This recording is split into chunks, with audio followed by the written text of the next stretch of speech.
Hello everyone, स्वागत छ सबैजनालाई हाम्रो युट्युब च्यानलमा। सधैँ चाहिँ भिडियो लिएर उपस्थित हुने क्रममा आज पनि हामीले बिबिएस 4th इयरको इन्भेस्टमेन्ट सब्जेक्टको chapter 4 risk return and portfolio management अन्तर्गत रहेर कन्सेप्ट क्लास लिएर उपस्थित भएका छौँ। यस अन्तर्गत चाहिँ हामीले जोखिम, प्रतिफल र पोर्टफोलियो व्यवस्थापन सँग सम्बन्धित रहेर चाहिँ हामीले जोखिम, रिस्क मेजरमेन्ट गर्छौँ, त्यसको रिटर्न र पोर्टफोलियोमा हामीले पोर्टफोलियो क्रिएट गरेर चाहिँ इन्भेस्टमेन्ट गऱ्यौँ भने त्यसबाट चाहिँ हामीलाई कस्तो किसिमको रिटर्न प्राप्त हुन्छ र कति रिस्क हुन्छ है, त्यो चाहिँ हामी हेर्छौँ है। अब सुरुमा रिटर्न हेरौँ ल। प्रतिफल भनेको के रहेछ त भन्दा लगानीकर्ताले प्रारम्भिक लगानीको आधारमा प्राप्त गर्ने कुल लाभको दर नै प्रतिफल हो भनेको छ है। लगानीकर्ताले प्रारम्भिक लगानीको आधारमा सुरुमा जुन लगानीकर्ताले आफूले लगानी गरेको हुन्छ त्यसको आधारमा प्राप्त गर्ने कुल लाभको दर, उसले फाइदा कति प्राप्त गर्छ त, लगानी गरे बापत कति फाइदा प्राप्त गर्छ, त्यो चाहिँ के रहेछ, प्रतिफल यानि कि रिटर्न रहेछ। अनि त्यस पछाडि के भनेको छ भने लगानी गर्दा लगानी अवधिसम्म ब्याज लाभांशको रूपमा नियमित आम्दानी प्राप्त हुन्छ। लगानी अवधिसम्म भनेको यति टाइमको लागि लगानी गर्ने है भनेर फिक्स भएको हुन्छ नि, जुन म्याचुरिटी पिरियड लगानी गर्दाखेरि इन्भेस्टमेन्टको चाहिँ म्याचुरिटी पिरियड सम्म चाहिँ के हुन्छ त, ब्याज र लाभांशको रूपमा नियमित आम्दानी प्राप्त हुन्छ। ब्याजको रूपमा होस् या लाभांशको रूपमा होस् हामीलाई आम्दानी प्राप्त हुन्छ। र लगानीको अवधिको अन्त्यमा चाहिँ जुन हामीले लगानी गरेको टाइम म्याच्युर भइसकेपछि चाहिँ के हुन्छ त, रकम फिर्ता हुन्छ अथवा लगानीको बिक्री हुन्छ, हामीले होल पैसा पाउँछौँ लगानी सुरुमा लगानी गरेको अमाउन्ट सहित है। अब रेट अफ रिटर्नको कुरा हेरौँ। रेट अफ रिटर्न भनेको प्रतिफलको दर, लगानी वा खरिद मूल्यको अनुपातमा प्राप्त हुने नियमित आम्दानी र सम्पत्तिको मूल्य परिवर्तनबाट सिर्जना हुने लाभको दर नै प्रतिफलको दर भनेको छ। लगानी वा खरिद मूल्यको अनुपातमा प्राप्त हुने नियमित आम्दानी, लगानी वा खरिद मूल्यको अनुपातमा चाहिँ प्राप्त हुने नियमित आम्दानी र सम्पत्तिको मूल्य परिवर्तनबाट सिर्जना हुने लाभको दर नै के रहेछ, रेट अफ रिटर्न अथवा प्रतिफलको दर रहेछ। यो भनेको चाहिँ के त भन्दा हामीले लगानी गरेको अथवा खरिद गरेको मूल्य भन्दाखेरि त्यसबाट प्राप्त हुने आम्दानी र त्यो सम्पत्तिको पछि लास्टमा गएर जुन हाम्रो बिक्रीबाट प्राप्त हुन्छ नि अमाउन्ट अथवा आम्दानी, त्यो चाहिँ प्रफिटको रूपमा अथवा लाभ जुन प्राप्त हुन्छ सिर्जना हुने लाभको दर, अब रेट क्या, कति पर्सेन्टले चाहिँ हामीलाई नाफा भयो त, कति पर्सेन्टले चाहिँ लाभ भयो हो, त्यो चाहिँ के हो त, रेट अफ रिटर्न हो। त्यस पछाडि अब हामीले यहाँनिर कम्पोनेन्ट अफ रिटर्न भनेर हेर्छौँ प्रतिफलका तत्त्वहरू। कम्पोनेन्ट अफ इन्कम अन्तर्गत अब के पर्दो रहेछन् त्यो हेरौँ ल। वित्तीय लगानीबाट सिर्जना हुने प्रतिफलको दर आम्दानी र पुँजीगत लाभ गरी दुई स्रोतबाट उत्पन्न हुन्छ। वित्तीय लगानीबाट सिर्जना हुने प्रतिफल भनेको हाम्रो फाइनेन्सियल इन्भेस्टमेन्टबाट चाहिँ प्राप्त हुने भनेको प्रतिफल रिटर्न, त्यो चाहिँ आम्दानी र पुँजीगत लाभ गरी भनेको आम्दानी भने के हो, इन्कम प्लस पुँजीगत लाभ भनेको के हो त, क्यापिटल गेन है, क्यापिटल गेन। ल अब इन्कमको रूपमा हामीले के गर्छौँ भन्दाखेरि इन्कमको रूपमा प्राप्त गर्ने भनेको डिभिडेन्ड, त्यस पछाडि इन्ट्रेस्ट अमाउन्ट चाहिँ के हुन्छ त, इन्कमको रूपमा प्राप्त गर्छौँ। र क्यापिटल गेन भनेको चाहिँ कस्तो हुन्छ भन्दाखेरि हामीले सुरुमा त्यो सम्पत्ति कतिमा किनेको थियौँ र त्यसको म्याचुरिटी पिरियड सकिए पश्चात हामीले कतिमा बेच्छौँ, त्यो चाहिँ के हो त, क्यापिटल गेन हो। अब जस्तो हामीले 5,000मा चाहिँ एउटा इन्भेस्टमेन्ट किनेको थियौँ, पछि त्यसको म्याचुरिटी पिरियड सकिएर हामीले बेच्दाखेरि चाहिँ त्यो 7,500मा बेच्यौँ भने त्यो जुन 5,000 र 7,500 बिचको ग्याप छ, त्यो पोजिटिभ ग्याप, त्यसलाई चाहिँ हामीले के भन्ने भयो त, क्यापिटल गेन भन्ने भयौँ ल, पुँजीगत लाभ। अब दुई स्रोतबाट उत्पन्न हुन्छ जसलाई प्रतिफलका तत्त्वहरू भनिन्छ भनेको छ। अब हेरौँ ल। करेन्ट इन्कम भन्ने चालु आम्दानी, लगानीकर्ताले सेयर, ऋणपत्र आदि यस्ता वित्तीय सम्पत्तिबाट नियमित रूपमा आर्जन गर्ने लाभांश, ब्याज आदिलाई के भन्दो रहेछ, चालु आम्दानी भन्दो रहेछ। लगानीकर्ताले चाहिँ आफूले लगानी गरे बापत है, लगानी गरे बापत नियमित रूपमा आर्जन गर्ने लाभांशको रूपमा प्राप्त भएको अमाउन्ट होस् अथवा उसले इन्ट्रेस्टको रूपमा प्राप्त गरेको अमाउन्टलाई चाहिँ के भन्दो रहेछ, चालु आम्दानी यानि कि करेन्ट इन्कम। उसले तत्कालै त्यो चाहिँ पाउँछ क्या है, म्याचुरिटी पिरियडको अन्तिमसम्म पर्खिनु पर्दैन, उसले त्यो म्याचुरिटी टाइम पिरियडसम्म चाहिँ उसले पाइरहन्छ। यसलाई के भन्यो, हाम्रो करेन्ट इन्कम भन्यो। त्यस पछाडि क्यापिटल गेन र लस भनेको छ, यो भनेको चाहिँ खरिद गरिएको सम्पत्तिको मूल्यमा भएको वृद्धि अथवा खरिद मूल्यभन्दा बिक्री मूल्य बढी भएको अवस्थालाई पुँजीगत लाभ भनिन्छ। यो अघि कुरा पनि भएको थियो है यहाँ माथि, यहाँ क्यापिटल गेन भनेको ठाउँमा। जस्तो हामीले इन्भेस्टमेन्ट चाहिँ 5,000को किनेर 7,500मा बेच्यौँ अन्तिममा भने त्यहाँनिर 2,500 रुपियाँको जुन गेन भएको छ त्यसलाई चाहिँ क्यापिटल गेनको रूपमा लिइन्छ।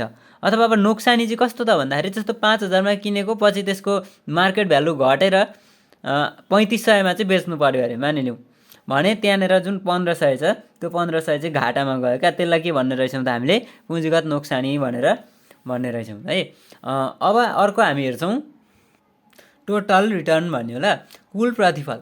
अब यो भनेको चाहिँ विभिन्न समयमा सेयर, ऋणपत्र आदि यस्ता वित्तीय सम्पत्तिबाट प्राप्त हुने नियमित आम्दानी र पुँजीगत लाभको जोडफललाई के भन्ने रहेछौँ, कुल प्रतिफल भन्दा रहेछौँ। यो भनेको चाहिँ के हो त, नियमित आम्दानी, वित्तीय सम्पत्तिबाट प्राप्त हुने नियमित आम्दानी भनेको के हो त, इन्कम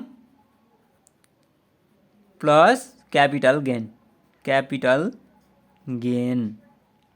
यो भनेको के रहेछ, हाम्रो टोटल रिटर्न रहेछ, कुल प्रतिफल रहेछ है। अब रेट अफ रिटर्न, प्रतिफलको दर भनेर भनेको छ कुल प्रतिफललाई आय प्रतिफल दर र पुँजीगत लाभ दर गरी 2 भागमा वर्गीकरण गर्न सकिन्छ भनेछ। अब रेट अफ रिटर्न भनेको के हो, अघि हामीले हेरेको थियौँ। जस्तो यहाँ हामीले के भनेर हेऱ्यौँ त भन्दा लगानी वा खरिद मूल्यको अनुपातमा प्राप्त हुने नियमित आम्दानी र सम्पत्तिको मूल्य परिवर्तनबाट सिर्जना हुने लाभको दर। यो भनेको के हो, हामीले लगानी गरेको पैसा भन्दा चाहिँ त्यो जुन लगानी गरेको सम्पत्ति छ त्यो सम्पत्तिबाट प्राप्त हुने आम्दानी र सम्पत्तिको अन्तिम मूल्य, यानि कि हाम्रो त्यो म्याचुरिटी पिरियड सकेपछि हामीले त्यो सम्पत्ति जतिमा बेच्छौँ त्योबाट प्राप्त भएको अमाउन्ट चाहिँ बढी छ भने त्यसबाट कति प्रतिशतले बढी भयो अथवा त्यसबाट हामीलाई कति गेन भयो, त्यसले चाहिँ के जनाउँछ भन्दाखेरि रेट अफ रिटर्न, यानि कि प्रतिफलको दर जनाउँछ। त्यो प्रतिफलको दरलाई चाहिँ टोटल, अब रेट अफ रिटर्नलाई चाहिँ के भनेको छ त, कुल प्रतिफललाई चाहिँ आय प्रतिफल इन्कम, आय प्रतिफल दर भनेको के हो त, इन्कम यिल्ड, र पुँजीगत लाभ दर भनेको क्यापिटल गेन यिल्ड गरी 2 भागमा वर्गीकरण गर्न सकिन्छ। जसको मतलब कि के हो त भन्दाखेरि टोटल रिटर्न इक्वल टु चाहिँ income yield plus capital gain yield हुन्छ क्या। ल त्यही कुरा हामीले यहाँनिर हेऱ्यौँ ल।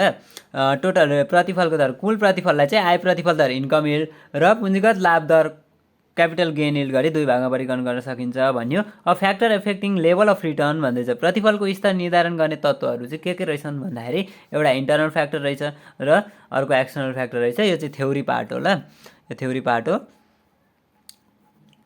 यो पछि इक्जाममा इम्पोर्टेन्ट पनि छ थ्योरी पार्ट ल, यसलाई चाहिँ ख्याल गरेर पढ्नु होला। अब आन्तरिक तत्त्वहरू र बाह्य तत्त्वहरू के रहेछन् त्यो हेरेर पढिदिनु होला। अब मेजरिङ रिटर्न भन्यो है, प्रतिफलको मापन। अब प्रतिफलको मापन चाहिँ कसरी गरिन्छ त, जुन त्यो हामीले प्राप्त हुने आम्दानी अथवा जुन बढेको इन्कम छ त्यसलाई त हामीले प्रतिफल भन्ने भयौँ है। अब त्यसलाई मेजर चाहिँ कसरी गर्ने, मेजरमेन्ट चाहिँ कसरी गर्ने भन्ने छ। अब एउटा टुल छ मेजरमेन्ट गर्ने, एउटा टुल भनेको रियल रेट भनेर के स्टार भनेर भनेको छ है। यदि भविष्यमा प्राप्त हुने प्रतिफलको दरलाई वर्तमानमा नै निश्चिततासँग अनुमान गर्न सकिन्छ भने त्यसलाई जोखिमरहित प्रतिफलको दर भनिन्छ अरे। के भन्नु त, भविष्यमा प्राप्त हुने प्रतिफलको दरलाई भनेको भविष्यमा चाहिँ हामीले यति इन्कम गर्छौँ है, यति पर्सेन्टले चाहिँ इन्कम गर्छौँ भन्ने जुन प्रतिफलको दर छ त्यसलाई चाहिँ वर्तमानमा नै निश्चित गर्ने, निश्चिततासँग अनुमान गर्न सकिन्छ भने त्यसलाई के भन्ने रहेछौँ हामीले, जोखिमरहित प्रतिफलको दर, यानि कि त्यसमा चाहिँ कुनै जोखिम छैन भन्दा रहेछौँ। यसलाई वास्तविक दर र साङ्केतिक दर, जोखिमरहित दर गरेर 2 भागमा विभाजन गर्न सकिन्छ। वास्तविकलाई के भन्यो, रियल रिस्क फ्री रेट भन्यो, र साङ्केतिक जोखिमरहित दरलाई चाहिँ के भन्यो त, नोमिनल रिस्क फ्री रेट भन्यो। अब हामीले यो रियल रेट भनेको चाहिँ के बुझ्ने त भन्दा रियल रिस्क फ्री रेट बुझ्ने क्या, यसलाई चाहिँ वास्तविक दर भन्यो। रियल रेट भनेकै वास्तविक दर हो नि त हो। अब वास्तविक दर भनेको के रहेछ त्यो हेरौँ।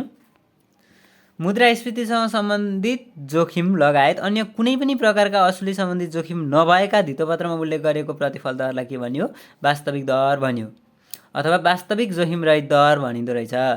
अर्को शब्दमा मुद्रास्फीति विद्यमान नरहेको अवस्थामा जोखिमरहित सम्पत्तिमा आर्जन हुने प्रतिफलको दरलाई वास्तविक जोखिमरहित प्रतिफलको दर भनिँदो रहेछ। मुद्रास्फीतिसँग सम्बन्धित जोखिम लगायत भनेको मुद्रास्फीतिदेखि बाहेकका जुन अन्य प्रकारका असुली सम्बन्धी जोखिम नभएका धितोपत्रमा, मुद्रास्फीतिले जुन ह्याम्पर नगर्ने, एफेक्ट नगर्ने अरू जुन असुली सम्बन्धी जोखिम नभएका धितोपत्रहरू हुन्छन् तिनीहरूमा उल्लेख गरिएको प्रतिफल दर के रहेछ, वास्तविक दर रहेछ, रियल रेट।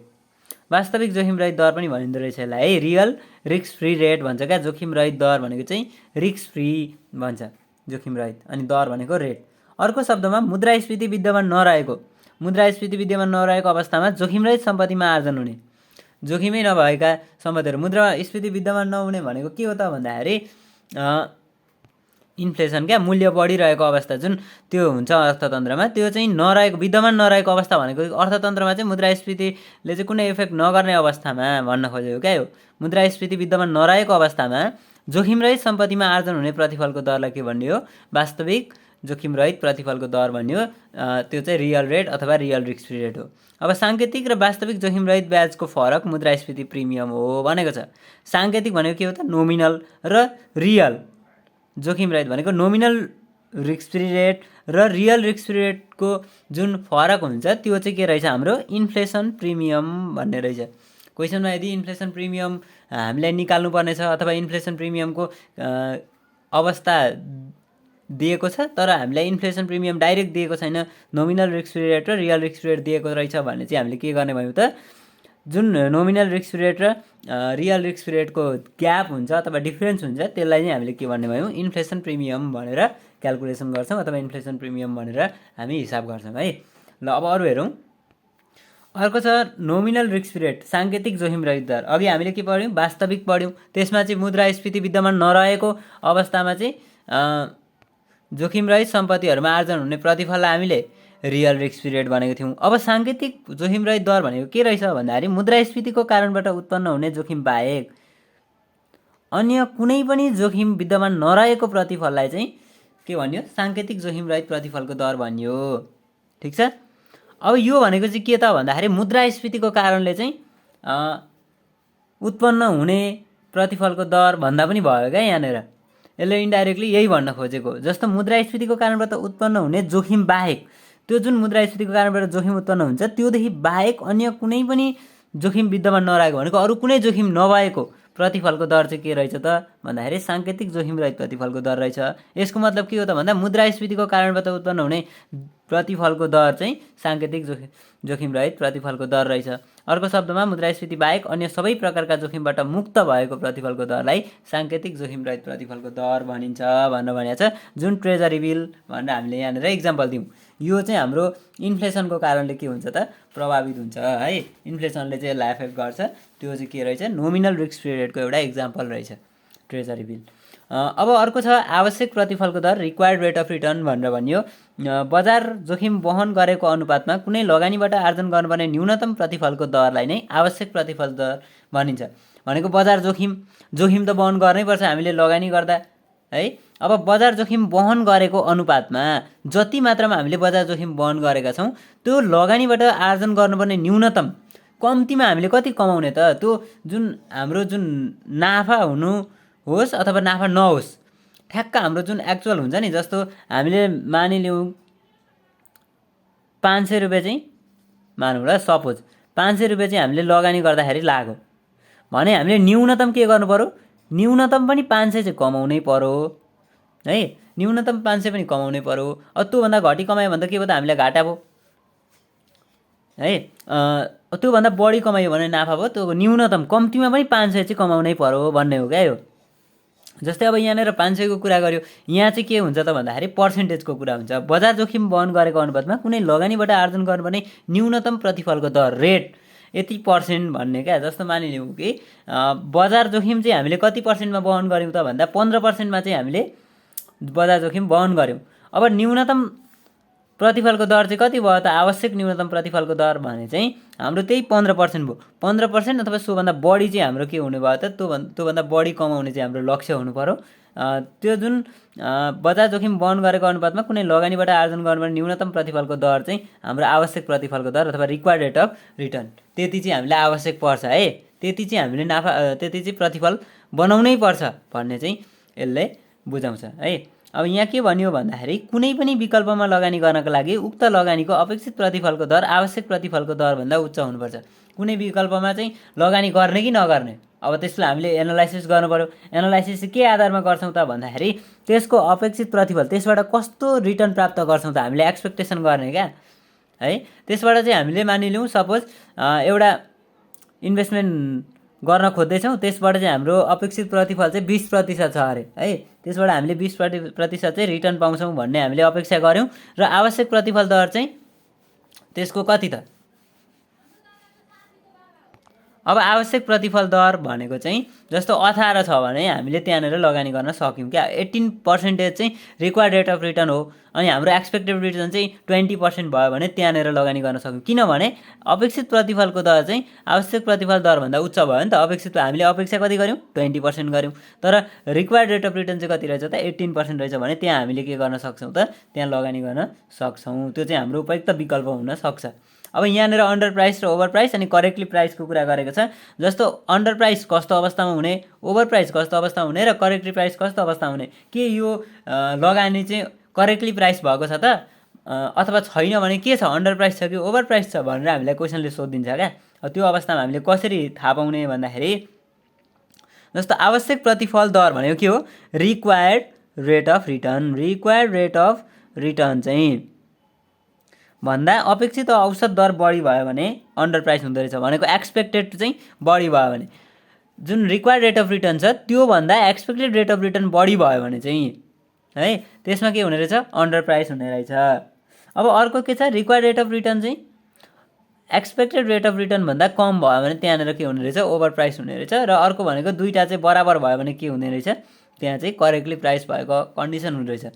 अब यहाँनिर पनि हाम्रो क्राइटेरिया छ। जस्तो डिसिजन दिँदाखेरि हामीले त्यस्तो अवस्थामा चाहिँ कस्तो के गर्छौँ त भन्ने कुरा आउँछ क्या। अन्डर प्राइस भएको अवस्थामा चाहिँ के गर्ने भन्दाखेरि हामीले अन्डर प्राइस भएको अवस्थामा के गर्छौँ त? खरिद गर्छौँ है। खरिद किन गर्छौँ त भन्दा त्यहाँ खरिद गर्दाखेरि हामीले अहिले नाफा कमाउँछौँ नि त। अपेक्षित दर नै के छ त? हाम्रो अपेक्षित प्रतिफल एक्सपेक्टेड रिटर्न अथवा एभरेज रिटर्न के छ त? बढी छ। त्यस कारणले गर्दा हामीले त्यहाँ नाफा कमाउँछौँ, खरिद गरिदिने हो।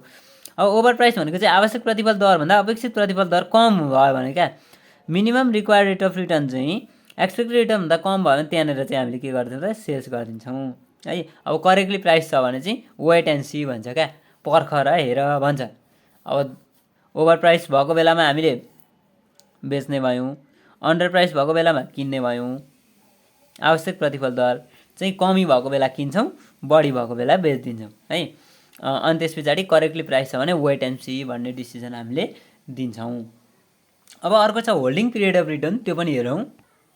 होल्डिङ पिरियड अफ रिटर्न लगानी अवधि प्रतिफल भन्छ। प्रारम्भिक लगानीमा कुनै निश्चित अवधिभित्र आर्जन हुने प्रतिफलको दरलाई लगानी अवधिको प्रतिफल दर भनिन्छ। प्रारम्भिक लगानीमा कुनै निश्चित अवधिभित्र आर्जन हुने प्रतिफलको दर, जस्तो मानिलिउँ न प्रारम्भिक लगानी भनेको चाहिँ हामीले अहिले लगानी गरेको छौँ, अनि निश्चित अवधिभित्र भनेको सर्टेन म्याचुरिटी पिरियडमा चाहिँ हामीले कति पर्सेन्ट चाहिँ नाफा कमाउन सक्छ त, कति प्रतिशत चाहिँ हाम्रो रिटर्न प्राप्त हुन्छ भनेर जुन क्यालकुलेसन हुन्छ अथवा डिटर्मिनेसन हुन्छ त्यो चाहिँ के हो त? लगानी अवधि प्रतिफल दर भन्छ। होल्डिङ पिरियड अफ रिटर्न भन्छ। कुनै सम्पत्तिमा लगानी गर्दा त्यसबाट लगानी अवधिसम्म जुन म्याचुरिटी पिरियड छ त्यो टाइमसम्म चाहिँ हामीले ब्याज, लाभांश आदिको रूपमा नियमित रूपमा आम्दानी प्राप्त गर्ने र लगानी अवधिको अन्त्यमा चाहिँ लगानी गरेको रकम फिर्ता हुन्छ अथवा त्यो इन्भेस्टमेन्ट बेचेर हामीले के गर्छौँ त? त्यो लगानी गरेको पैसा रिटर्न पाउँछौँ। अब यो जुन होल्डिङ पिरियड अफ रिटर्न छ त्यो होल्डिङ पिरियड अफ रिटर्न पनि 2 टाइप्सको हुँदो रहेछ है। एउटा सिङ्गल पिरियड रिटर्न, अर्को मल्टी पिरियड रिटर्न। हामी सर्टकटमा हेरौँ सिङ्गल पिरियड रिटर्न भनेको के हो र मल्टी पिरियड रिटर्न भनेको के हो मात्र हेर्छौँ ल। कुनै निश्चित समयावधिमा यदि एकपटक मात्र लगानी गरिन्छ भने त्यसबाट आर्जन हुने प्रतिफलको दरलाई एकल अवधि प्रतिफल भनिन्छ। एकचोटि मात्रै हामीले लगानी गर्छौँ, त्यसबाट प्रतिफल कति प्रतिफल प्राप्त हुने भन्ने कुरा जुन छ त्यो चाहिँ हाम्रो के हो त? एकल अवधि प्रतिफल हो है। अब मल्टी पिरियड रिटर्न भनेको चाहिँ लगानी गर्दाको लगानी अवधि 1 वर्षभन्दा बढी छ भने विभिन्न वर्षको प्रतिफलको दरलाई चाहिँ बहुअवधि प्रतिफल भनिन्छ। अब जस्तो 1 वर्षभन्दा बढी छ भने त उसले लगानी गरिरहन पायो नि त, टाइममा लगानी गरिरहन पायो, त्यो भनेको चाहिँ बहुअवधि प्रतिफल भन्छ।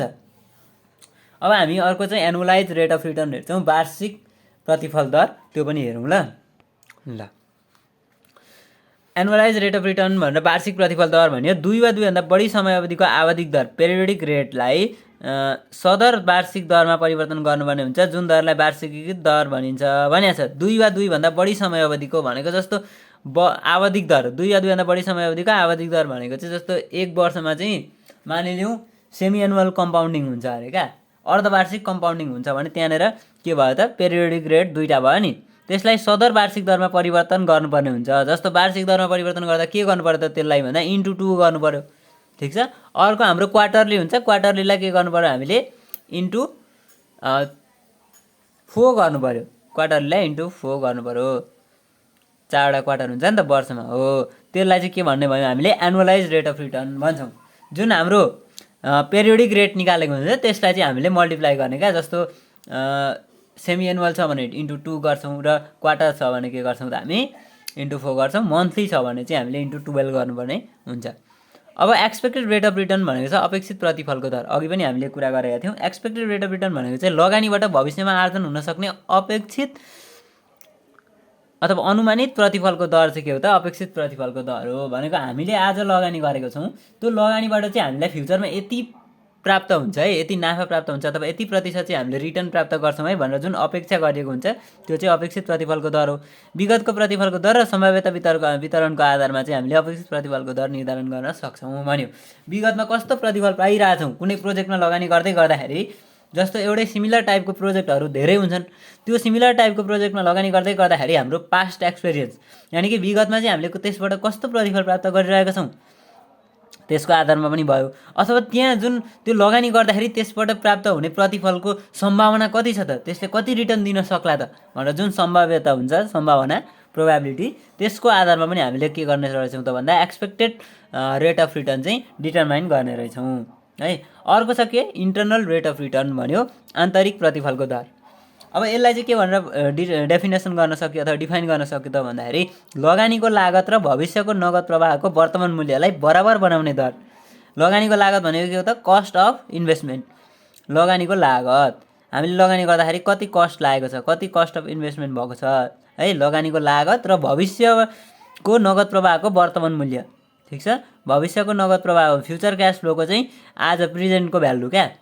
फ्युचर क्यास फ्लोको प्रेजेन्टको भ्यालु भनेको जुन फ्युचर क्यास फ्लो छ त्यसलाई चाहिँ आजको भ्यालुमा कन्भर्ट गर्दाखेरि त जुन यो लगानीको लागत भनेको इनिसियल कस्ट है, सुरुमा लगानी गर्दाखेरि लागेको लागत, र भविष्यको नगद प्रवाहको वर्तमान मूल्य भनेको भविष्यमा चाहिँ त्यो प्रोजेक्टबाट यति यति पैसा आउँछ भनेर हामीले इस्टिमेट गरेर आज भ्यालु निकाल्छौँ, आजको भ्यालुमा कन्भर्ट गर्छौँ र त्यो दुईवटा कन्भर्ट गर्दाखेरि के हुनु पर्यो त मूल्यलाई बराबर बनाउनु पर्यो क्या।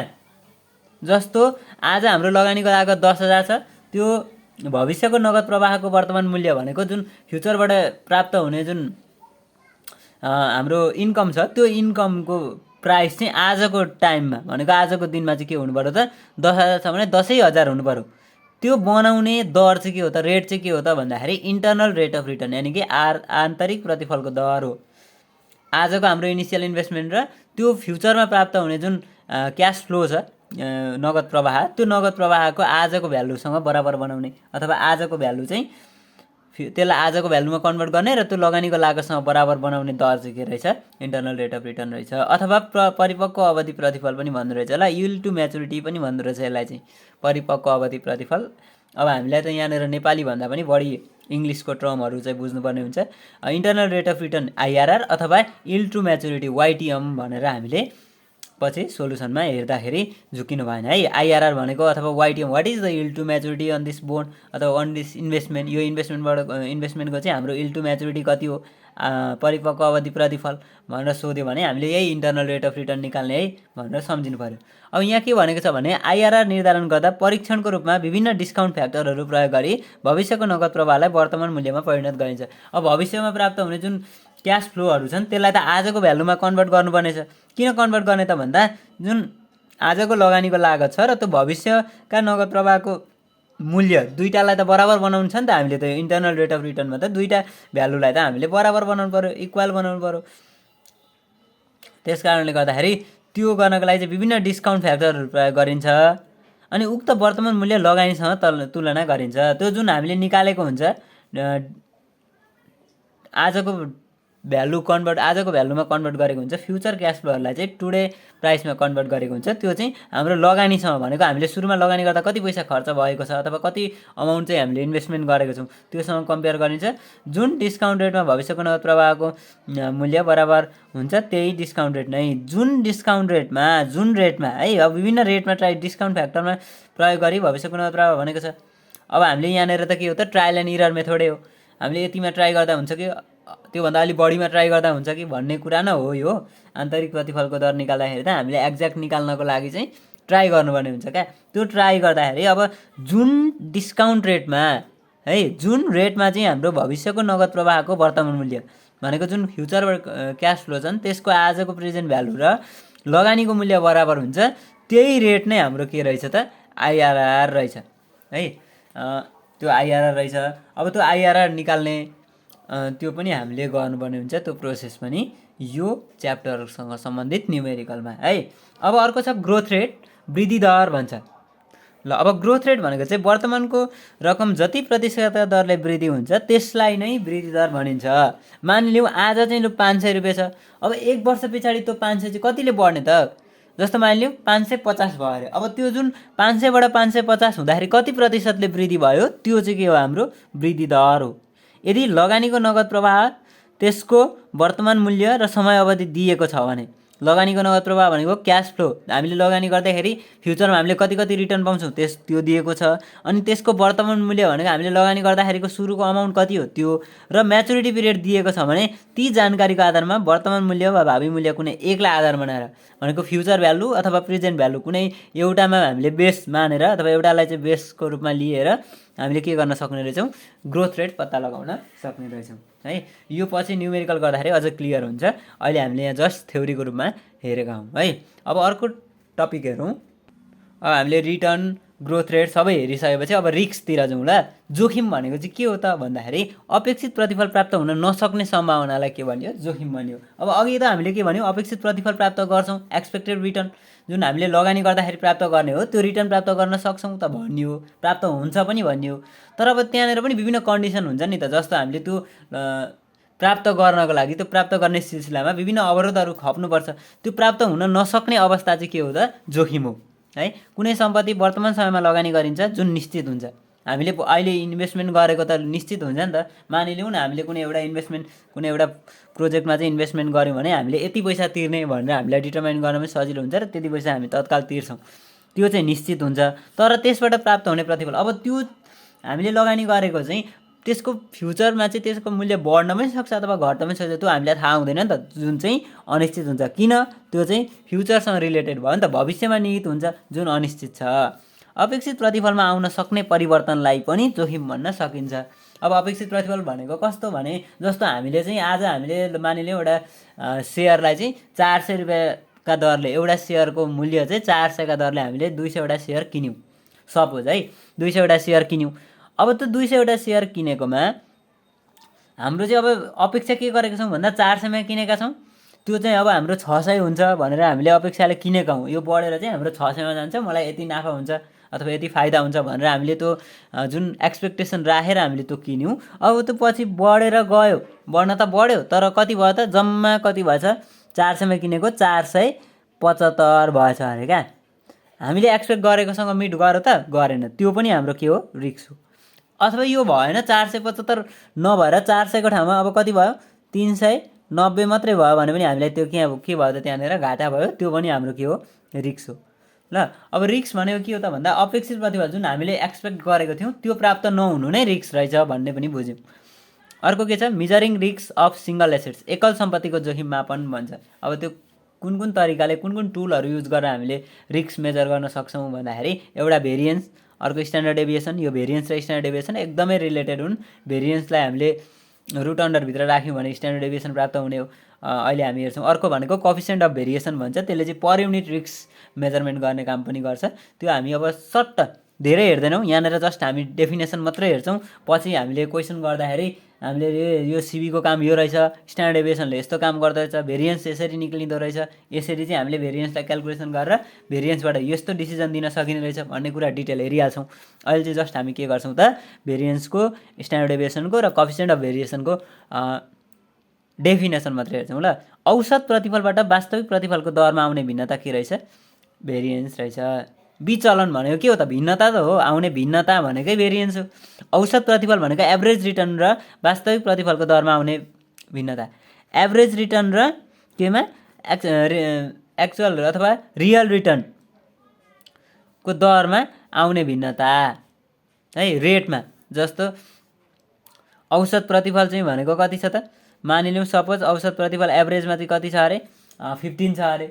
अब यता रियल चाहिँ कति भयो त? 14 भयो। त्यो जुन भिन्नता आयो त्यसलाई हामीले डेभिएसन भन्यो अथवा विचलन, भेरिएन्स भन्यो भन्ने कुरा हो क्या।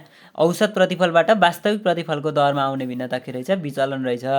यति नै बुझौँ। प्रमाप विचलन भनेको स्ट्यान्डर्ड डेभिएसन, विचलनको धनात्मक वर्गमूललाई प्रमाप विचलन भनिन्छ। रुट अन्डरभित्र राख्ने भन्यो नि अघि नै, त्यही हो, धनात्मक वर्गमूललाई चाहिँ प्रमाप विचलन भनिन्छ। यसले जोखिम मापन गर्छ, ठिक छ।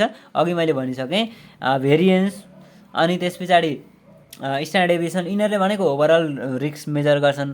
अनि जुन कोएफिसिएन्ट अफ भेरिएसन छ, विचरण गुणाङ्क, त्यसले चाहिँ हाम्रो पर युनिट रिस्क मेजर गर्छ। ल, बढी प्रमाप विचलनले बढी जोखिम भनेको हाम्रो स्ट्यान्डर्ड डेभिएसनको भ्यालु जति हाई आउँछ त्यति उसले हाइली रिस्की एसेट्स हो अथवा त्यसमा लगानी गर्नु चाहिँ बढी जोखिम छ भन्ने कुरा देखाउँछ। अर्को कम प्रमाप विचलन भनेको स्ट्यान्डर्ड डेभिएसनको भ्यालु जति कम आयो त्यसले चाहिँ कम्ती जोखिम, त्यसबाट नाफा प्राप्त गर्न सकिन्छ र जोखिम चाहिँ कम हुन्छ भन्ने कुरा जनाउँछ है। अब हामी अर्को हेर्छौँ, विचार गुणाङ्क भन्छ कोएफिसिएन्ट अफ भेरिएसन। अब कोएफिसिएन्ट अफ भेरिएसन भनेको चाहिँ अपेक्षित प्रतिफलको आधारमा बढी प्रतिफल भएको र जोखिमको आधारमा कम स्ट्यान्डर्ड डेभिएसन भएको विकल्पको छनौट गरिन्छ। यो कुरा त हामीलाई थाहा छँदैछ। अपेक्षित प्रतिफलको आधार भनेको एक्सपेक्टेड रिटर्नको आधारमा चाहिँ हामीले के भन्छौँ त, बढी रिटर्न भएको प्रोजेक्ट चाहिँ हामीले सेलेक्ट गर्ने हो। र जोखिमको आधारमा भनेको कम स्ट्यान्डर्ड डेभिएसन अथवा कम रिस्क भएको एसेट। स्ट्यान्डर्ड डेभिएसनले के मेजर गर्छ, रिस्क मेजर गर्छ। त्यस कारणले जति कम रिस्क हुन्छ त्यति हामी त्यो प्रोजेक्ट चाहिँ बढी के हुन्छ त, उपयुक्त हुन्छ भन्ने हिसाबले हामीले त्यो विकल्पलाई छनौट गर्छौँ। कम स्ट्यान्डर्ड डेभिएसन भएको अथवा लेस रिस्क भएको, अर्को प्रतिफल चाहिँ बढी दिने, रिटर्न चाहिँ बढी दिने एसेट्स हामीले के गर्छौँ त, छनौट गर्छौँ।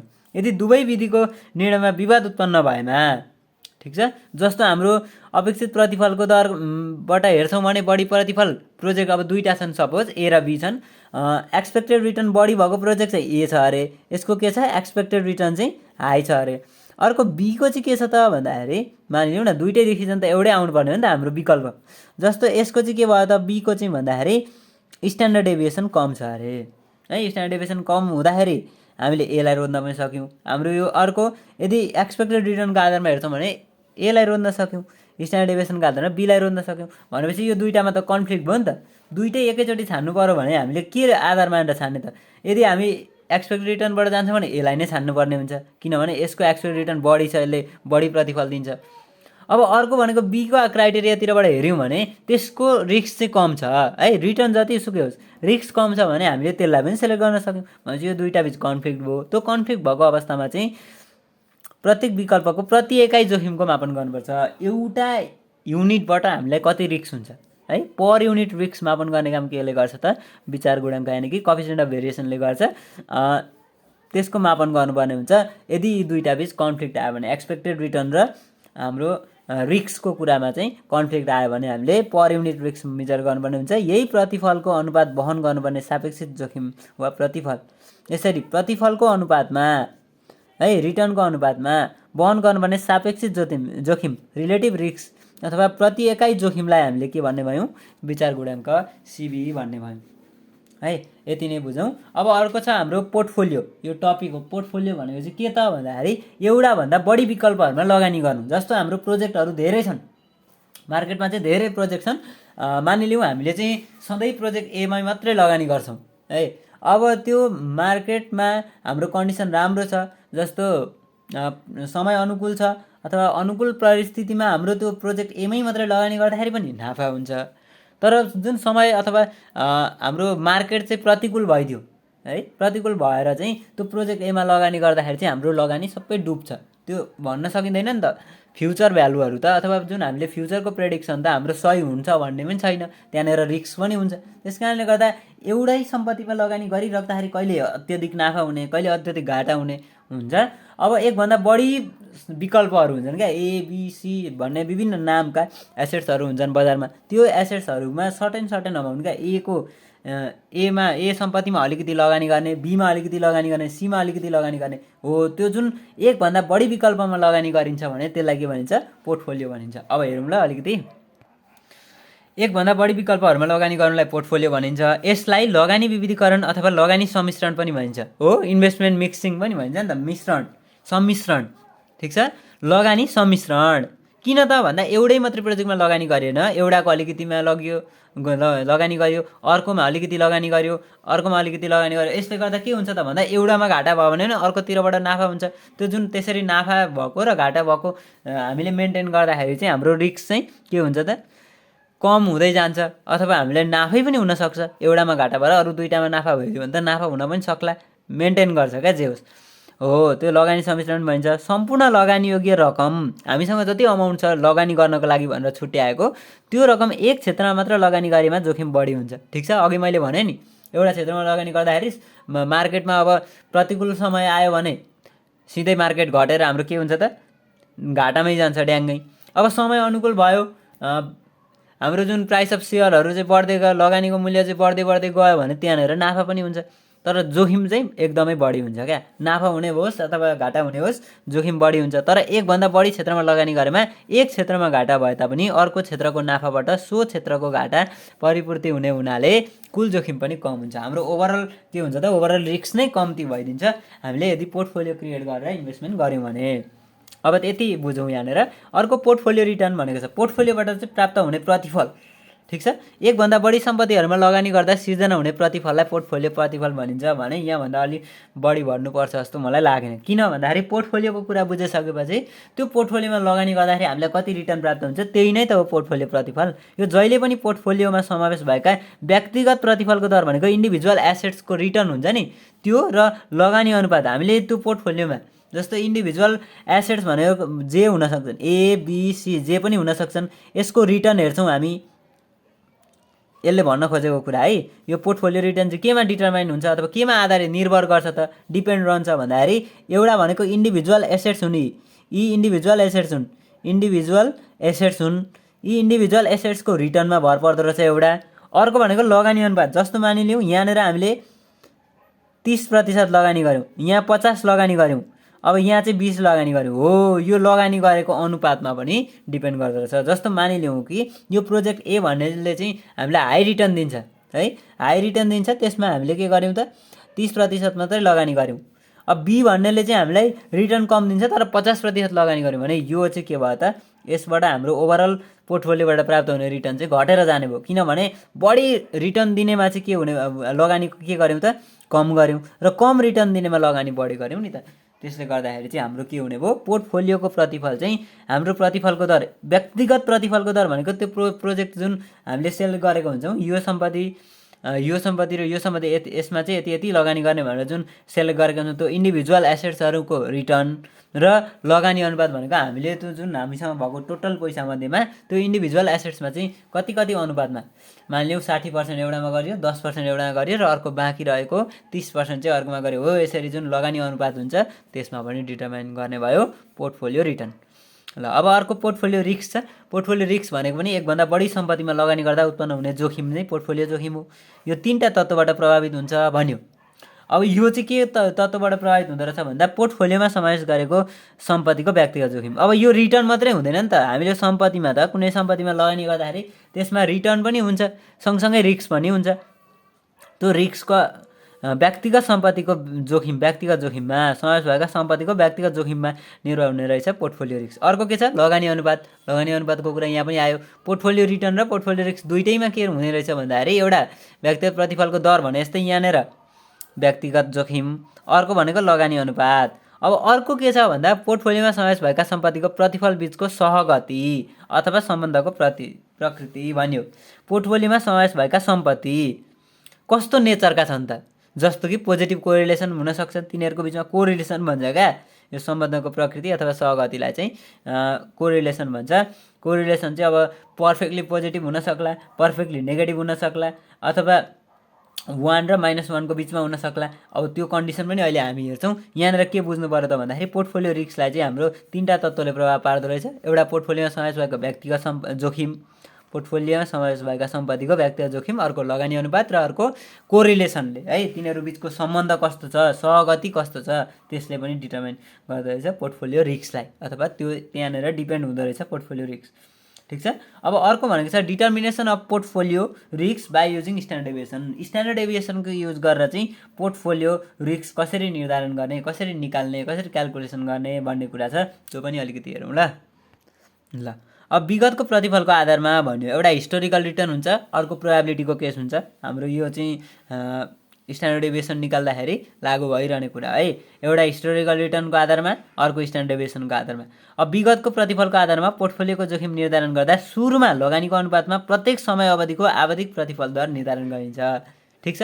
यो भनेको चाहिँ अब रिटर्न, हिस्टोरिकल रिटर्न भनेको विगतका वर्षहरूमा हाम्रो कस्तो रिटर्न प्राप्त भएको छ त्यो निर्धारण गर्ने पहिला आवधिक प्रतिफल दर हो। त्यस पछाडि यसरी निर्धारण गरिएको आवधिक दरको आधारमा चाहिँ पोर्टफोलियोको अपेक्षित प्रतिफलको दर र जोखिम निर्धारण गर्ने गरिँदो रहेछ। पहिला हामीले इन्डिभिजुअल त्यो हरेक सालमा भएको रिटर्न पत्ता लगाउँछौँ, त्यसको आधारमा हामीले अपेक्षित प्रतिफल दर भनेको एक्सपेक्टेड रिटर्न र रिस्क अथवा स्ट्यान्डर्ड डेभिएसन चाहिँ मेजरमेन्ट गर्ने रहेछौँ। यो भनेको हाम्रो हिस्टोरिकल रिटर्नमा भयो। अब अर्को प्रोबेबिलिटीको केस हेरौँ ल।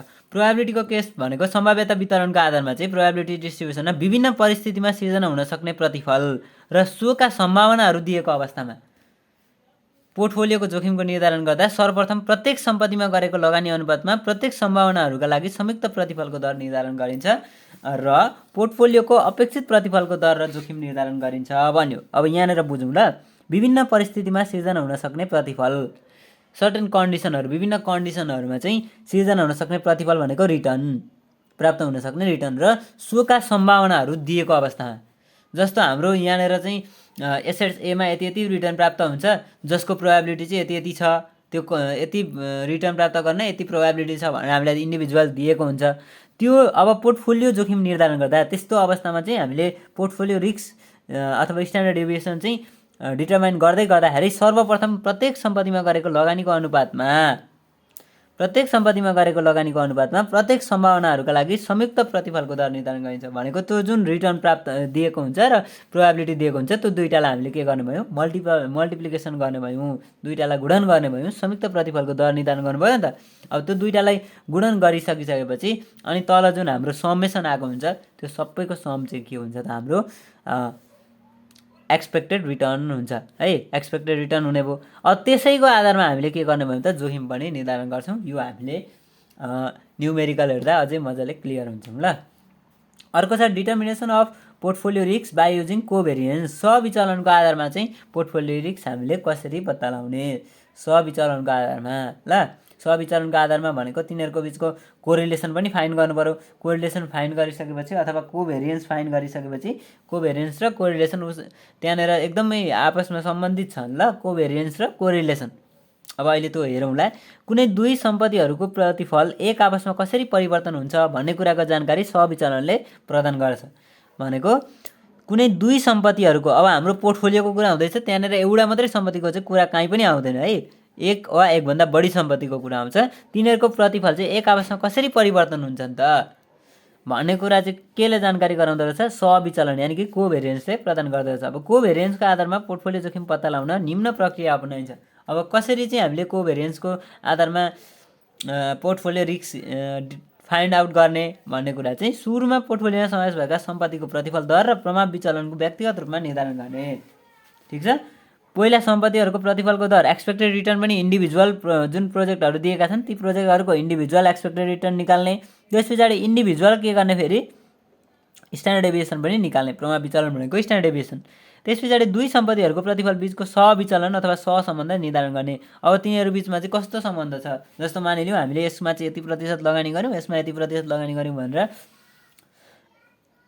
हामीलाई क्वेसनमा दिएकै हुन्छ। तिनीहरू बिचको के गर्ने, सहसम्बन्ध अथवा सहविचलन चाहिँ निर्धारण गर्ने। भनेको सहविचलन भनेको कोभेरिएन्स अथवा अर्को चाहिँ सहसम्बन्ध भनेको कोरिलेसन निर्धारण गर्ने। अनि सम्पत्तिमा गरेको लगानी अनुपात, बुझ्यो, लगानी अनुपात भनेको चाहिँ हामीले प्रोजेक्ट एमा यति % लगानी गऱ्यौँ, बीमा यति % लगानी गऱ्यौँ भनेर हाम्रो क्वेसनले दिएको हुन्छ त्यो। अनि व्यक्तिगत प्रभाव विचलन भनेको इन्डिभिजुअल एसेट्सहरूको स्ट्यान्डर्ड डेभिएसन र सहविचलन अथवा सहसम्बन्ध कोभेरिएन्स अथवा कोरिलेसनको आधारमा चाहिँ पोर्टफोलियो जोखिम पत्ता लगाइन्छ। यो हामीले यो न्युमेरिकल गर्दाखेरि क्लियर रूपमा हेरेर जान्छौँ ल। अब अर्को छ हाम्रो कोरिलेसन एन्ड डाइभर्सिफिकेसन भनेको हुन्छ सहसम्बन्ध र विविधीकरण। यो सबै हामीले थ्योरीको रूपमा पनि हेर्दैछौँ यसलाई, र थ्योरी सँगसँगै अब हामीले जुन न्युमेरिकल गर्नको लागि यी टर्महरू युज भइरहन्छन्। अब यो भनेको के रहेछ, यो कसरी निकालिँदो रहेछ भन्ने कुराहरू पनि हामीले यहाँबाट सिक्दै जाने हो है। अब सुरुमा चाहिँ अब हामी कोरिलेसन र डाइभर्सिफिकेसन हेर्छौँ ल। सहसम्बन्ध भन्नाले कुनै दुई लगानी विकल्पहरूको प्रतिफल प्रवाहको दिशालाई बुझाउँछ। कुन गतिमा गइरहेछन्, कतातिर गइरहेछन्, पोजिटिभली गइरहेछन् कि नेगेटिभली गइरहेछन् कि, अथवा पोजिटिभ र नेगेटिभ मिल्दै गइरहेछन्, मतलब कि +1 र -1 को बिचमा छ कि त्यसको भ्यालु भन्ने कुरा चाहिँ केले जनाउँदो रहेछ, सहसम्बन्ध यानि कि कोरिलेसनले जनाउँदो रहेछ। यसलाई प्रतिफलको सहगति पनि भनिन्छ। सहगति पनि भनिँदो रहेछ यसलाई। प्रतिफलको सहगति भनौँ भने पनि हाम्रो कोरिलेसन नै रहेछ भन्नु पर्यो। अनि कुनै धितोपत्रहरूको प्रतिफल धनात्मक रूपमा परिवर्तन हुन्छ भने कुनै धितोपत्रहरू बिचको प्रतिफल ऋणात्मक रूपमा परिवर्तन हुन्छ भनेको बुझ्यो नि। धितोपत्रको प्रतिफल जुन हामीले सेक्युरिटिजमा लगानी गर्दाखेरि त्यसबाट प्राप्त हुने रिटर्न चाहिँ एउटा पोजिटिभ हुनसक्छ भनेको हाम्रो रिटर्न चाहिँ नाफाको रूपमा प्राप्त हुनसक्छ अथवा अर्को चाहिँ घाटाको रूपमा प्राप्त हुनसक्छ। अब ऋणात्मक सम्बन्ध भएका धितोपत्रहरूबाट अधिकतम जोखिम न्यूनीकरण गर्न सकिन्छ भन्यो क्या। ऋणात्मक सम्बन्ध भएका धितोपत्रहरूबाट ऋणात्मक सम्बन्ध भनेको कस्तो अब हेरौँ ल। एउटा प्रोजेक्टको भ्यालु चाहिँ बढिरहेछ र अर्को प्रोजेक्टको भ्यालु घटिरहेछ भने त्यहाँनिर के भयो त रिलेसन नेगेटिभ भयो। त्यस्तो धितोपत्रबाट हामीले अधिकतम जोखिम न्यूनीकरण गर्न सक्छौँ। तिनीहरू बिचको रिस्क चाहिँ हामीले घटाउन सक्ने रहेछौँ यदि एउटाको भ्यालु बढ्दै गर्दाखेरि अर्कोको भ्यालु घट्छ भने है। दुईवटा प्रोजेक्ट हुन्छ नि त, दुई वा दुईभन्दा बढी प्रोजेक्ट हुन्छ, त्यस कारणले गर्दा एउटा प्रोजेक्टको भ्यालु बढ्दै गएको छ अर्कोको घट्दै गएको छ भने त्यहाँनिर ऋणात्मक सम्बन्ध भयो। त्यस्ता धितोपत्रहरूको जोखिम चाहिँ हामीले न्यूनीकरण गर्न सक्छौँ। र पूर्ण रूपमा धनात्मक सम्बन्ध भएका धितोपत्र भनेको एउटाको बढ्दा अर्को पनि बढ्छ भने चाहिँ न्यूनीकरण गर्न सकिँदैन जोखिम। यो कुरा हाम्रो कोरिलेसनले पनि देखाउने रहेछ।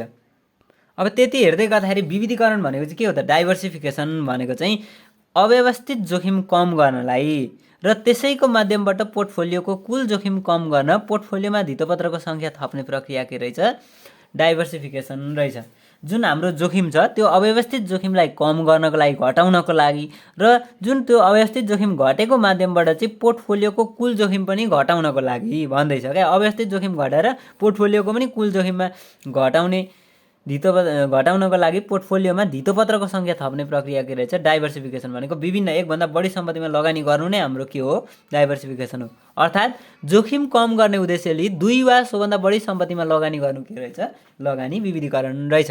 हामीले एउटैमा मात्रै लगानी गर्दाखेरि त्यहाँनिर धेरै रिस्क प्राप्त हुन्छ भनेर एकभन्दा बढी सम्पत्तिमा लगानी गर्नु नै हाम्रो के रहेछ? लगानी विविधीकरण। आफूसँग भएको लगानीलाई चाहिँ विभिन्न क्षेत्रहरूमा विभिन्न प्रोजेक्टहरूमा लगानी गर्नु के हो? लगानी विविधीकरण हो। जोखिमलाई पूर्ण रूपमा निराकरण गर्न सकिने वा केही हदसम्म मात्र घटाउन सकिने अथवा घटाउनै नसकिने भन्ने कुरा पहिचान गर्नको लागि सम्पत्तिहरू बिचको सहसम्बन्ध कोरिलेसन पत्ता लगाउनु पर्ने हुन्छ। अघि पनि हाम्रो कुरा गरिहाल्यौँ। अब त्यो कोरिलेसन पत्ता लगाउँदाखेरि चाहिँ एउटा हुन्छ पर्फेक्टली नेगेटिभ, अर्को पर्फेक्टली पोजिटिभ र अर्को भनेको चाहिँ +1 र -1को बिचमा चाहिँ भ्यालु भएको क्या, कोरिलेसनको भ्यालु भएको। ल अब त्यो हेर्छौँ ल हामी। अब पर्फेक्टली नेगेटिभमा के हुँदो रहेछ भन्दा यदि एउटा सम्पत्तिको प्रतिफल बढ्दा अघि कुरा आइसक्यो है, एउटा सम्पत्तिको जुन हाम्रो लगानी गर्ने अप्सनहरू हुन्छन् विकल्पहरू, त्यो विकल्पमध्ये कुनै एउटा विकल्पमा चाहिँ प्रतिफल रिटर्न बढिरहेछ भने अर्को विकल्पको चाहिँ रिटर्न घट्छ र एउटा सम्पत्तिको प्रतिफल घट्दा एउटाको रिटर्न घट्दाखेरि चाहिँ अर्कोको रिटर्न बढ्छ भने यस प्रकारको प्रतिफलको सम्बन्धलाई पूर्ण ऋणात्मक सहसम्बन्ध, ठिक छ, पर्फेक्टली नेगेटिभ कोरिलेसन भन्छ। पूर्ण ऋणात्मक सहसम्बन्ध भन्दो रहेछ। एउटाको बढ्दा अर्काको घट्ने, एउटाको घट्दा अर्काको बढ्ने भयो भने पर्फेक्टली नेगेटिभ कोरिलेसन। यस्तो अवस्थामा एकभन्दा बढी सम्पत्तिमा लगानी गरी जोखिमलाई पूर्ण रूपमा न्यूनीकरण गर्न सकिन्छ। यस्तो अवस्थामा चाहिँ हामीले जोखिमलाई न्यूनीकरण गर्न सक्ने रहेछौँ पर्फेक्ट नेगेटिभ कोरिलेसन भएको केसमा। अब अर्को छ पर्फेक्टली पोजिटिभ। यो भनेको चाहिँ यदि एउटा सम्पत्तिको प्रतिफल बढ्दा अर्को पनि सम्पत्तिको प्रतिफल बढ्ने र एउटाको घट्दा अर्कोको पनि घट्ने, यो भयो भने के हुने भयो? त्यस्तो सम्बन्धलाई, प्रतिफलको सम्बन्धलाई पूर्ण धनात्मक सहसम्बन्ध भनिन्छ। यस्तो अवस्थामा एक मात्र सम्पत्तिमा लगानी गर्नु उपयुक्त हुन्छ। एकभन्दा बढी सम्पत्तिमा एउटा मात्र सम्पत्तिमा लगानी गर्नु उपयुक्त हुन्छ अथवा जुन हामीले त्यो विभिन्न सम्पत्तिमा लगानी गरेर जोखिमलाई न्यूनीकरण गर्न सक्छौँ भनेर चाहिँ त्यो नसोच्दा पनि भयो क्या। यो पर्फेक्ट पोजिटिभ कोरिलेसनको अवस्थामा अथवा दुईवटा प्रोजेक्ट मध्येमा दुईटैको प्रोजेक्टको जस्तो एउटाको रिटर्न बढ्दैछ भने अर्कोको पनि रिटर्न बढ्छ भने त्यस्तो अवस्थामा चाहिँ जसको रिटर्न हाई छ त्यसैलाई हामीले सेलेक्ट गर्ने क्या। त्यो दुईवटालाई पनि कम्पेयर गर्न सकिन्छ नि त। जस्तो मानिलिउँ एउटाको रिटर्न 10% छ अर्कोको रिटर्न 12% छ भने त्यही 12%लाई मात्रै हामीले प्रायोरिटी दिने। यदि त्यो दुईवटा प्रोजेक्टको चाहिँ रिटर्न चाहिँ बढिरहेको अवस्था छ भने, एउटाको बढ्दा अर्कोको पनि बढिरहेको छ भने हाइली रिटर्न दिने प्रोजेक्टलाई हामीले सेलेक्ट गर्ने, त्यो नै बेस्ट हुन्छ है। अर्को के छ? आर इज ग्रेटर देन, यो आर भनेको कोरिलेसन कोएफिसिएन्ट सहसम्बन्ध, इज ग्रेटर देन -1 भनेको -1 भन्दा ठुलो र लेस देन +1 भन्दा सानो। यो भनेको चाहिँ के त भन्दा वास्तविक संसारमा यो जुन हामीले अघि पर्फेक्टली नेगेटिभलाई पर्फेक्टली पोजिटिभको कुरा गर्यौँ नि, त्यो चाहिँ रियल वर्ल्डमा बिरलै पाइन्छ अथवा पाइँदैन भन्ने कुरा हो क्या। वास्तविक अवस्थामा यस्तो अवस्था भेटिँदैन। प्राय सम्पत्तिको प्रतिफलको सम्बन्ध +1 र -1 को बिचमा हुन्छ भन्न खोजेको हो। यस्तो अवस्थामा जोखिम घटाउन सकिन्छ तर शून्य पार्न भने सकिँदैन है। हामीले रिस्कलाई के गर्न सक्यौँ त, न्यूनीकरण गर्न चाहिँ सक्यौँ। जोखिमलाई जतिसक्दो विभिन्न सम्पत्तिहरूमा लगानी गरेर घटाउन चाहिँ सक्यौँ, तर रिस्क 0 नै बनाउँछु भनेर चाहिँ नसोच्दा पनि भयो, अथवा त्यो चाहिँ सकिँदैन हाम्रो रियल वर्ल्डमा है। के हुँदो रहेछ रियल वर्ल्डमा भन्दाखेरि यो कोरिलेसनको भ्यालु चाहिँ -1 र +1 को बिचमा हुँदो रहेछ। भनेको +1 भन्दा माथि जान पनि भएन, -1 भन्दा तल आउन पनि भएन, ठ्याक्कै त्यो बिचमा हुँदो रहेछ। त्यस्तो अवस्थामा चाहिँ हामीले रिस्कलाई घटाउन चाहिँ सक्यौँ, तर जुन पोर्टफोलियो रिस्क त्यसलाई शून्य पार्न भने सक्दैनौँ। यो हामीले 3टा कन्डिसन बुझेपछि हामीलाई हिसाब गर्दै गर्दाखेरि त्यहाँनिर डिसिजन लेख्न पनि सजिलो हुन्छ है त। ल अब अर्को हेरौँ। अब धेरै छैन। कम्पोनेन्ट अफ रिस्क, जोखिमका तत्त्वहरू। अब जोखिमका तत्त्वहरू चाहिँ के त भन्दाखेरि जोखिमलाई व्यवस्थित जोखिम र अव्यवस्थित जोखिम गरी 2 प्रकारमा विभाजन गर्न सकिन्छ। जोखिमलाई हामीले 2टा प्रकारमा विभाजन गर्न सक्दा रहेछौँ। एउटा सिस्टमेटिक रिस्क, यसलाई नन डाइभर्सिफिएबल रिस्क पनि भन्दो रहेछ। अर्को चाहिँ डाइभर्सिफिएबल भन्दो रहेछ है। एउटा चाहिँ व्यवस्थित जोखिम र अर्को अव्यवस्थित जोखिम। अब हेरौँ, व्यवस्थित जोखिम भनेको के हो त भन्दा एउटा मात्र सङ्गठन विशेषलाई प्रभाव नपारी, एउटा सङ्गठन विशेषलाई मात्रै प्रभाव नगरी होल इकोनोमी, सम्पूर्ण अर्थतन्त्रको उद्योग समूहलाई प्रभावित गर्ने जोखिमलाई के भन्छ? व्यवस्थित जोखिम भन्छ। जस्तो आर्थिक मन्दी, ठिक छ, अनि मुद्रास्फीति, इन्फ्लेसन, नाकाबन्दी भयो, आर्थिक तथा वित्तीय नीति, फाइनेन्सियल फिस्कल पोलिसी भए, त्यस पछाडि युद्ध आदि कारणबाट यस्तो जोखिम उत्पन्न हुन्छ है। यसले चाहिँ के गर्छ त, होल इकोनोमीलाई नै एफेक्ट गरिदिन्छ। अर्को छ अव्यवस्थित जोखिम। अव्यवस्थित जोखिम भनेको चाहिँ सम्पूर्ण अर्थतन्त्रलाई प्रभाव नपारी कुनै सङ्गठन विशेषमा मात्र उत्पन्न हुने जोखिम। सम्पूर्ण अर्थतन्त्रलाई प्रभाव चाहिँ पार्दैन यसले, कुनै एउटा सङ्गठन विशेषमा मात्र के हुने भयो त, उत्पन्न हुने भयो। यस्तो जोखिम चाहिँ अव्यवस्थित जोखिम। यो भनेको प्रतिस्पर्धाको कारणले हुन्छ। जस्तो कि प्रतिस्पर्धी हाम्रो कम्पिटिटर त धेरै हुन्छन्।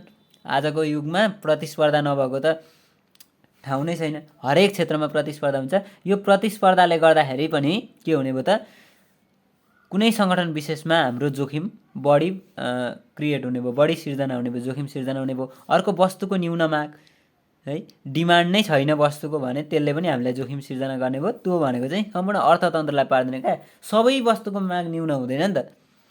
त्यस कारणले अर्को कच्चा पदार्थ आपूर्तिको अभाव। यो कच्चा पदार्थ आपूर्तिको अभाव पनि त्यस्तै हो। अब कुन कच्चा पदार्थ, कुन फिनिस गुड बनाउनको लागि चाहिने कच्चा पदार्थको चाहिँ अभाव भएको आपूर्तिको, पुँजीको अभाव। पुँजीको अभाव पनि सबै क्षेत्रमा नहुन सक्छ, कुनै एउटा सङ्गठन विशेषमा मात्रै पनि हुनसक्छ। त्यस पछाडि हडताल तालाबन्दी भनेको सबैतिर एकैचोटि हडताल तालाबन्दी हुँदैन, कुनै विशेष सङ्गठन विशेषमा मात्रै हुन्छ। यस्तो कारणले उत्पन्न हुने जोखिम भनेको चाहिँ हाम्रो अनसिस्टमेटिक अथवा डाइभर्सिफिएबल रिस्क भन्छ क्या। ल यति हेऱ्यो। अब अर्को भनेको चाहिँ बिटा। बिटाद्वारा हाम्रो जोखिम कसरी मेजरमेन्ट गर्छौँ? बिटा अनि मेजर अफ रिस्क। बिटा चाहिँ जोखिमको मापन, बिटा अनि त्यसको जोखिमको मापन प्रक्रिया। अब त्यो हेरौँ। कुनै पनि व्यक्तिगत सम्पत्ति वा पोर्टफोलियो जोखिमको मापन गर्न स्ट्यान्डर्ड डेभिएसनको प्रयोग गरिन्छ। ठिक छ।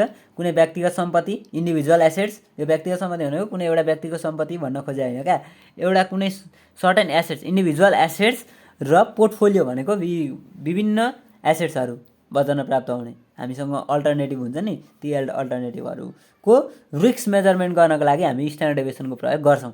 तर स्ट्यान्डर्ड डेभिएसनको मुख्य कमजोरी के छ भने वाट इज द मेन, अब कमजोरी मतलब कि weakness, what is the main weakness of standard deviation भनेको चाहिँ के रहेछ त? मेन विकनेस भनेको भने यसले कुल जोखिमको मापन गर्छ। यसले टोटल रिस्कलाई मात्रै के गर्दो रहेछ त, लिएर अगाडि बढ्दो रहेछ क्या। भनेको यसले चाहिँ ओभरअल रिस्क मात्रै मेजरमेन्ट गर्ने काम गर्दो रहेछ। जबकि प्रतिफलको सम्बन्ध, ठिक छ, अब प्रतिफलको सम्बन्ध भनेको के त, रिटर्न चाहिँ कुल जोखिमसँग मात्रै नभएर है, कुल जोखिमसँग मात्रै नभएर व्यवस्थित जोखिमसँग सम्बन्धित हुन सक्ला। जस्तो हाम्रो सिस्टमेटिक रिस्क अन्तर्गत भनेको चाहिँ एउटा सिस्टमेटिक रिस्क भनेको चाहिँ अब आर्थिक मन्दीको कारणले गर्दाखेरि चाहिँ हाम्रो के भएको छ त, कुनै एसेट्सको जोखिम बढेको छ घटेको छ निकाल्नको लागि स्ट्यान्डर्ड डेभिएसन युज गर्यो भने स्ट्यान्डर्ड डेभिएसन त होल रिस्कको मेजरमेन्ट गर्ने भयो। तर हाम्रो त्यो खासमा चाहिँ के थियो त भन्दाखेरि सिस्टमेटिक रिस्कको मात्रै मेजरमेन्ट गर्नुपर्ने थियो। यो कमजोरी भयो नि त। यो स्ट्यान्डर्ड डेभिएसनको कमजोरी हो जसले चाहिँ हाम्रो होल रिस्कलाई चाहिँ मेजरमेन्ट गरिदियो। त्यस कारणले गर्दा अव्यवस्थित जोखिमलाई भने एकभन्दा बढी क्षेत्रमा लगानी गरी कम वा निराकरण गर्न सकिन्छ भन्यो। अव्यवस्थित जोखिमलाई चाहिँ जुन उद्योगहरूबिच भएको प्रतिस्पर्धा, वस्तुको न्यूनमा, कच्चा पदार्थ आपूर्तिको अभाव, यस्ता कारणले गर्दाखेरि, बन्द हडतालले गर्दाखेरि उत्पन्न हुने जोखिम छन्, तिनीहरूलाई चाहिँ एकभन्दा बढी सम्पत्तिहरूमा लगानी गरेर के गर्न सकिँदो रहेछ, निराकरण गर्न अथवा कम गर्न सकिँदो रहेछ। व्यवस्थित जोखिमको मापन गर्ने उपकरणलाई बीटा कोएफिसिएन्ट भनिन्छ भन्यो। व्यवस्थित जोखिम भनेको चाहिँ सिस्टमेटिक रिस्कको मेजरमेन्ट गर्ने काम चाहिँ केले गर्दो रहेछ, बिटाले गर्दो रहेछ। अब बिटाले चाहिँ किन बिटा क्यालकुलेसन गरिन्छ अथवा बिटा चाहिँ हामीले किन युज गर्ने भन्दाखेरि सिस्टमेटिक रिस्कलाई मेजरमेन्ट गर्नको लागि बिटा युज गरिन्छ अथवा बिटा कोएफिसिएन्ट मापन गर्ने उपकरण बिटा कोएफिसिएन्ट हो। बिटा भनेको चाहिँ जोखिमको त्यस्तो परिसूचक हो, त्यस्तो इन्डिकेटर हो बिटा भनेको रिस्कको, जसले कुनै एउटा सम्पत्तिको प्रतिफल बजार प्रतिफलको तुलनामा कति हदसम्म बढी वा कम छ भन्ने कुरा सङ्केत गर्यो। कुनै एउटा सम्पत्तिको प्रतिफल बजार प्रतिफलको तुलनामा मार्केटमा प्राप्त हुने रिटर्न र त्यो सम्पत्तिले दिने रिटर्न चाहिँ कति हदसम्म बढी छ अथवा कम छ भन्ने कुरा हाम्रो सिधै बढी छ कि कम छ भन्ने कुरा सिधै बिटाले देखाइदिँदो रहेछ। त्यस्तो इन्डिकेटर रहेछ। अब बिटाको मान 1 भएमा बजार प्रतिफलमा जसरी परिवर्तन हुन्छ ठिक त्यसै अनुपातमा सम्पत्तिको प्रतिफलमा पनि परिवर्तन हुन्छ भन्ने कुरा देखाउँदो रहेछ। बिटाको स्ट्यान्डर्ड भ्यालु भनेको नै 1 हो है। बिटा 1 छ भने त्यो चाहिँ ठिकैसम्म मानिन्छ। जब बिटाको भ्यालु 1 भन्दा बढी हुन्छ त्यो चाहिँ रिस्कियर मानिन्छ। ल सिस्टमेटिक रिस्क पनि अत्यन्तै बढी भएको मानिन्छ। बिटाको भ्यालु 1 भन्दा बढी भयो भने बिटाको भ्यालु जतिसक्दो कम भएकै राम्रो। अब हामीसँग यो च्याप्टर अन्तर्गत रहेर जम्मा 2टा टपिक बाँकी रहेको छ। एउटा क्यापिटल एसेट्स प्राइसिङ मोडल, पुँजीगत सम्पत्तिको मूल्याङ्कन मोडल, र अर्को छ सेक्युरिटी मार्केट लाइन, प्रतिभूति बजार रेखा। कुनै एउटा मात्र सम्पत्ति अथवा पोर्टफोलियोमा लगानी गर्दा लगानीकर्ताले वहन गर्नुपर्ने व्यवस्थित जोखिमको आधारमा के कति प्रतिफल आवश्यक छ र लगानीबाट सोभन्दा बढी प्रतिफल प्राप्त गर्न सकिन्छ या सकिँदैन भन्ने जानकारी प्रदान गर्न विकास भएको सिद्धान्तलाई के भनियो, पुँजीगत सम्पत्तिको मूल्याङ्कन संरचना भनियो। यहाँ के भन्यो भने एउटा मात्र सम्पत्ति कुनै एउटा इन्डिभिजुअल एसेट्समा लगानी गर्दा होस् अथवा पोर्टफोलियोमा लगानी गर्दा होस्, लगानीकर्ताले वहन गर्नुपर्ने व्यवस्थित जोखिमको आधारमा, लगानीकर्ताले वहन गर्ने सिस्टमेटिक रिस्कको आधारमा चाहिँ के कति प्रतिफल आवश्यक छ, रिक्वायर्ड रेट अफ रिटर्न कति हो र त्यो लगानीबाट सोभन्दा बढी प्रतिफल प्राप्त गर्न सकिन्छ कि सकिँदैन, एक्सपेक्टेड रेट अफ रिटर्न चाहिँ हाई छ कि कम छ भन्ने कुराको जानकारी प्रदान गर्न विकास भएको सिद्धान्त के रहेछ, क्यापिटल एसेट्स प्राइसिङ मोडल, यानि कि पुँजीगत सम्पत्तिको मूल्याङ्कन संरचना रहेछ। अर्को शब्दमा भन्दा कुनै सम्पत्तिमा लगानी गर्दा त्यस्तो लगानीबाट आर्जन हुनुपर्ने आवश्यक प्रतिफलको दर, रिक्वायर्ड रेट अफ रिटर्न, कम्तीमा पनि जोखिमरहित ब्याज दर र बजार जोखिम प्रिमियमको जोडफलसँग बराबर हुनुपर्छ भन्यो। केसँग बराबर हुनुपर्छ त भन्दाखेरि कम्तीमा पनि भनेको मिनिमम चाहिँ यति हुनु पर्यो क्या, जोखिमरहित ब्याज दर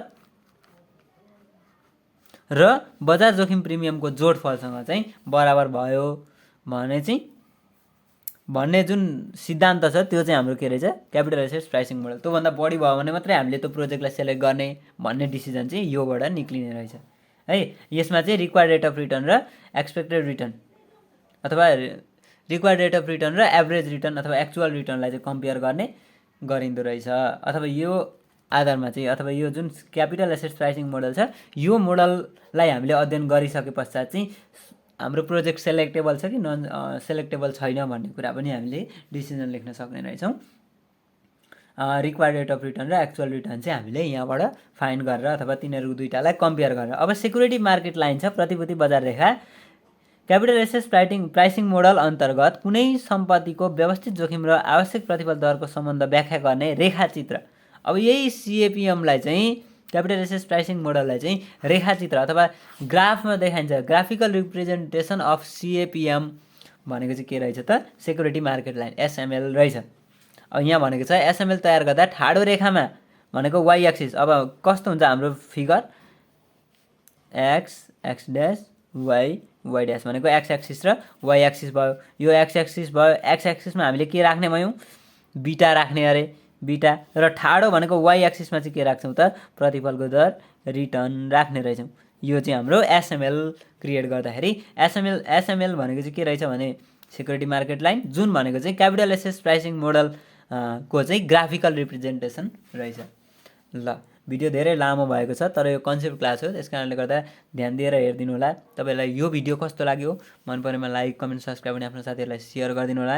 अब आउने पार्टहरूमा अथवा आउने भिडियोहरूमा चाहिँ हामीले यो chapter 4 risk return and portfolio management अन्तर्गत रहेर फर्मुला क्लास र सँगसँगै न्युमेरिकल प्रब्लम लिएर उपस्थित हुनेछौँ। आजलाई यति नै गरौँ। हस्, थ्याङ्क यू।